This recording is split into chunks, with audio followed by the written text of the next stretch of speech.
Hello అండి. ఈరోజు chicken పచ్చడి చూపిస్తున్నాను. ఇది టేస్టీగా, జ్యూసీగా చాలా బాగుంటుంది. ముందుగా దీనికోసం 1 కిలో చికెన్ని బోన్‌తో చిన్న ముక్కలుగా తీసుకోవాలి. ఇప్పుడు స్టవ్ పైన ప్యాన్ పెట్టుకుని మెంతులు, ఆవాలు వేసుకుని డ్రై రోస్ట్ చేసుకుని వీటిని పక్కకు తీసుకుని చల్లారనిచ్చి బాగా మెత్తని పొడిలా చేసుకోవాలి.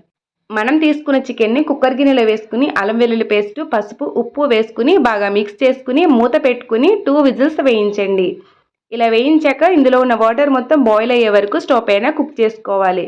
ఇప్పుడు డీప్ ఫ్రైకి సరిపడా ఆయిల్ వేసుకుని మనం కుక్ చేసుకున్న చికెన్ని దీనిలో బాగా డీప్ ఫ్రై చేసుకోవాలి. మరీ ఎక్కువగా వేయించక్కర్లేదు, జస్ట్ వేయిస్తే సరిపోతుంది. ఇప్పుడు వేరొక ప్యాన్లో ఉప్పు, కారం, మనం గ్రైండ్ చేసుకున్న పొడి కూడా వేసుకుని చికెన్ని కూడా యాడ్ చేసుకుని బాగా మిక్స్ చేసుకోవాలి. దీనిలోనే నిమ్మరసం, ఆయిల్ కూడా వేసుకుని బాగా కలుపుకోవాలి. ఆయిల్ మరీ ఎక్కువగా వేయొద్దు, పచ్చడి వెగటొచ్చేస్తుంది. ఈ చికెన్ పచ్చడి 1 మంత్ వరకు స్టోర్ ఉంటుంది. టేస్ట్ అయితే సూపర్ ఉంటుంది. నా వీడియో నచ్చితే లైక్ చేయండి, షేర్ చేయండి.